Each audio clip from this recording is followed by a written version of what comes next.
Taste the Daily. மற்றொரு அண்மை செய்தியை பார்த்துக் கொண்டிருக்கிறோம். பூந்தமல்லி வட்டாட்சியர் அலுவலகத்தை மழைநீர் சூழ்ந்துள்ளதால் மனு அளிக்க வந்த மக்கள் சிரமத்திற்குள்ளாகியுள்ளனர். அரசு அலுவலகத்தில் கூட மழைநீர் தேங்காதபடி முன்னெச்சரிக்கை நடவடிக்கை எடுக்கவில்லை என மக்கள் வேதனை தெரிவிக்கின்றனர். இது தொடர்பான அண்மை செய்தியை தற்போது நாம் பார்த்துக் கொண்டிருக்கிறோம். இது பற்றிய கூடுதல் விவரங்களை எமது செய்தியாளர் சுரேஷ் வழங்க கேட்கலாம். வணக்கம் சுரேஷ், விவரங்களை பதிவு செய்யலாம். வணக்கம். சென்னை பூந்தமல்லி வட்டாட்சியர் அலுவலகம் முழுவதும் மழைநீர் போல் காட்சியளித்து வருகிறது. இதனால் மழைநீரில் நடந்தபடியே பொதுமக்கள் தற்போது மனுக்களை எடுக்க வட்டாட்சியர் அலுவலகத்திற்கு வந்து கொண்டிருக்கின்றனர்.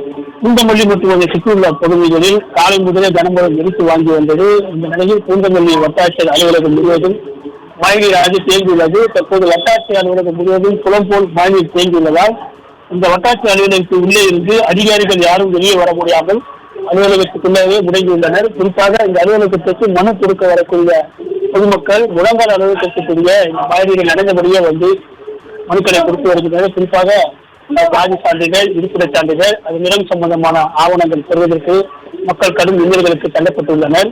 தொடர்ந்து இங்கு தேங்கி இருக்கக்கூடிய இந்த மழைநீரை அப்புறப்படுத்துவதில் இதுவரை அதிகாரிகள் எவ்வித முன்னெச்சரிக்கை நடவடிக்கை மேற்கொள்ளவில்லை. குறிப்பாக இந்த பகுதியில் இருக்கக்கூடிய தேங்கியிருக்கிற மழைநீரை மின்மோட்டார் வைத்து அப்புறப்படுத்துவதிலும் நகராட்சி அதிகாரிகள் தாமதம் காட்டி வருகின்றனர்.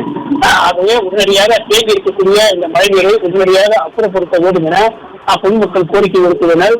குறிப்பாக பூந்தமல்லி பகுதிகளில் இருந்தும் இந்த காவல் நிலைய பகுதிகளில் இருந்தும் வரக்கூடிய அனைத்து மழைநீர் தண்ணீரும் இந்த பூந்தமல்லி வட்டாட்சியர் அலுவலகத்தில் விடப்படுவதால் இங்கு மழைநீரானது தேங்கியுள்ளது. ஆகவே உடனடியாக இந்த வட்டாட்சியர் அலுவலகத்தில் தேங்கியிருக்கக்கூடிய இந்த மழைநீரை அப்புறப்படுத்தும் பணியில் அதிகாரிகள் துரிதப்படுத்த வேண்டும் என பொதுமக்கள் கோரிக்கை விடுத்து வருகிறது. விவரங்களுக்கு நன்றி சுரேஷ்.